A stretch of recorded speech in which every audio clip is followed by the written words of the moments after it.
Intro hook. Imagine waking up to water swallowing your city. Streets turn to rivers. Homes vanish under waves. This is the raw power of a flood apocalypse. In this video, we'll dive into one of history's worst urban floods, explore why it happened, and uncover why it matters today. Hit that subscribe button and let's get started. Context. Floods are among nature's most destructive forces. They've shaped human history for centuries. When water overwhelms rivers, dams, or coastlines, entire cities can drown. Today, we're focusing on the 2011 Thailand floods, a disaster that submerged one of Asia's biggest urban hubs, Bangkok. Thailand's geography makes it vulnerable. The country sits on a low-lying plain. The Chao Phraya River runs through it. Heavy monsoon rains drench the region every year.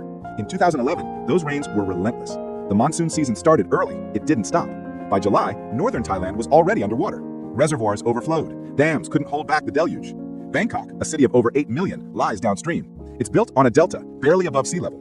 Canals and dikes usually manage water flow, but this time they failed.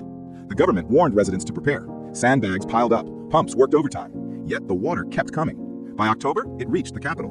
The 2011 floods weren't just a local tragedy, they were a global wake-up call. Bangkok is a hub for manufacturing. It produces cars, electronics, and more. When the city drowned, supply chains worldwide took a hit. This wasn't just about water, it was about how connected our world is.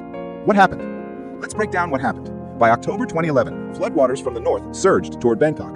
The Chao Phraya River overflowed. Canals burst. Entire neighborhoods went under. Water reached depths of 6 feet in some areas. Roads became impassable. Airports shut down. Residents scrambled. Many fled to higher ground. Others stayed, stacking furniture on rooftops. Boats and makeshift rafts became lifelines. The Thai government deployed the army. They delivered food and supplies, but the scale was overwhelming. Over 800 people died across the country. More than 13 million were affected. The economic toll was staggering. Factories closed. Global brands like Toyota and Honda halted production. Hard drive prices spiked worldwide. Thailand made 40% of them. Damages reached $46 billion, one of the costliest natural disasters ever. The floods lasted months. By December, waters receded in some areas, but recovery took years. Homes were rebuilt, businesses restarted, yet scars remained. The disaster exposed weaknesses in Thailand's infrastructure. Urban planning hadn't kept up with growth. Dikes were outdated. Drainage systems couldn't cope. The human story was just as heavy. Families lost everything. Schools closed. Disease spread in stagnant water. Communities rallied, but the trauma lingered.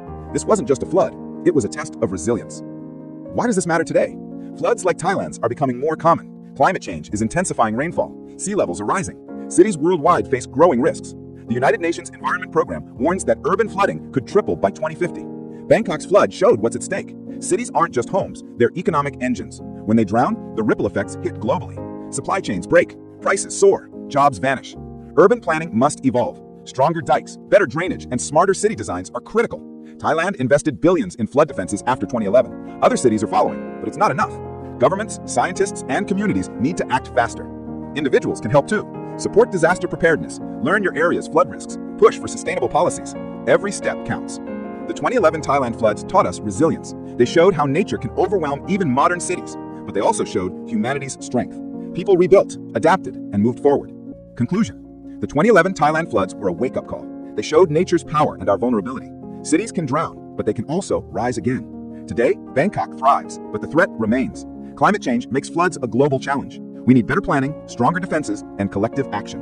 What's your city doing to prepare? Drop a comment below. If you found this video insightful, give it a thumbs up and share it. Subscribe for more stories about nature's fury and human resilience. Thanks for watching.